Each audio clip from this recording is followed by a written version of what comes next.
Despite all their rage, they're still just a rat in a cage. Welcome to WatchMojo.com, and today we're taking a look at the history of the Smashing Pumpkins. The Smashing Pumpkins formed in 1988 in Chicago, Illinois. Consisting of founder and vocalist Billy Corgan, guitarist James Iha, bassist Darcy Retzky, and drummer Jimmy Chamberlin, the band started performing together and released 2 successful singles in the early 1990s.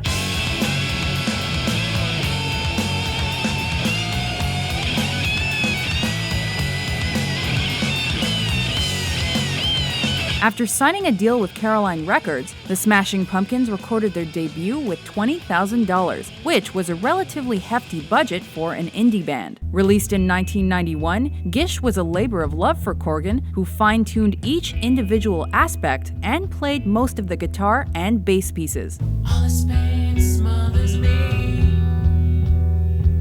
like a bomb that you can't see. However, this process took a massive toll on the band dynamic. Though this alternative rock album barely cracked the charts, the Pumpkins did find moderate success with the single Rhinoceros.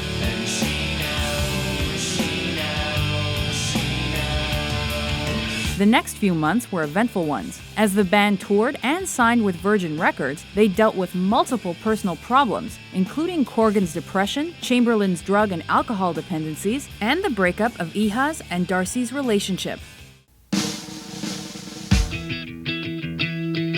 With their sophomore effort, Siamese Dream, the Smashing Pumpkins finally had their first taste of mainstream success. The 1993 album debuted at number 10 on the Billboard 200 and sold an impressive 4 million copies in America.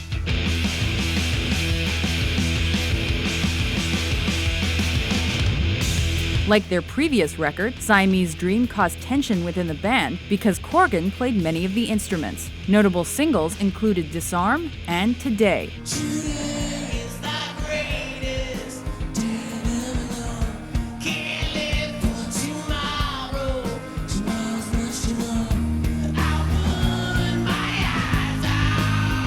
Thanks to a burst of creativity, Corgan wrote dozens of songs in the following months.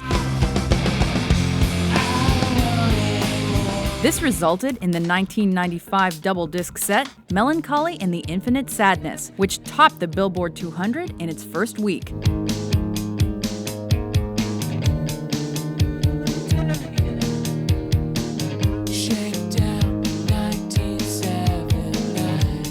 The positively reviewed effort was eventually certified 9 times platinum.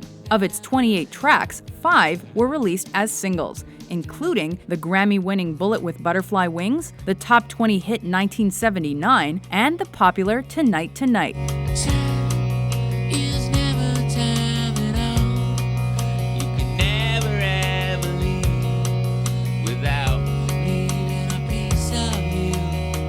But tragedy struck while on tour in 1996. Touring keyboardist Jonathan Melvoin and Chamberlin both suffered heroin overdoses that resulted in Melvoin's death, as well as Chamberlin's arrest and dismissal from the band. The group kept going and found themselves producing more electronic-sounding music for assorted movie soundtracks. This is one of the secrets to our secret sound. This is the Mutron biphase. We run everything through it, everything. It's fabulous. The Pumpkins continued exploring electronic influences on 1998's Adore, which found a spot at number 2 on Billboard.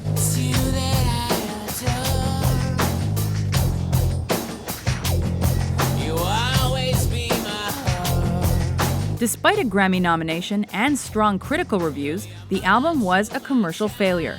Lineup changes plagued the band near decade's end. While Chamberlin reunited with the band, Retzky quit and was temporarily replaced by ex-Hole bassist Melissa Oftermar.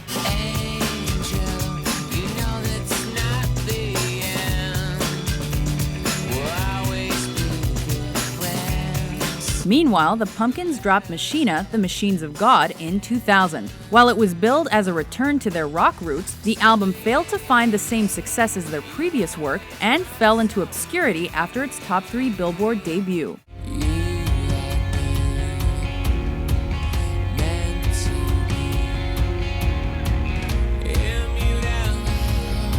Also in 2000, Corgan announced the Smashing Pumpkins' imminent demise by year's end. Their last recording, Machina 2: The Friends and Enemies of Modern Music, was released online that September for free. Members then concentrated on other projects, including the supergroup Zwan and the Jimmy Chamberlin Complex. A Smashing Pumpkins compilation entitled Rotten Apples and Corgan's first solo disc were also issued. Following 2 years of reunion talk, Corgan and Chamberlin performed under the Smashing Pumpkins banner with 3 new touring members in 2007. The album Zeitgeist appeared that same year and was met with mixed emotions from critics and fans alike.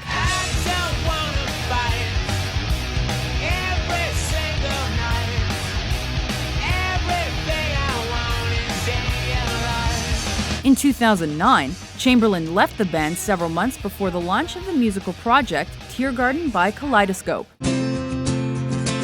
That concept album was initiated as an ongoing project where tracks were released online individually at no cost as soon as they were finished. 2012's Oceania was part of this undertaking, but instead of being free MP3s, it marked the Pumpkins' return to physical albums. It's amazing how many people from my generation have totally sold out and just cashed in and just go out and play their old songs, and they have no ambition, no future. They don't call you an old band anymore, they call you a heritage act.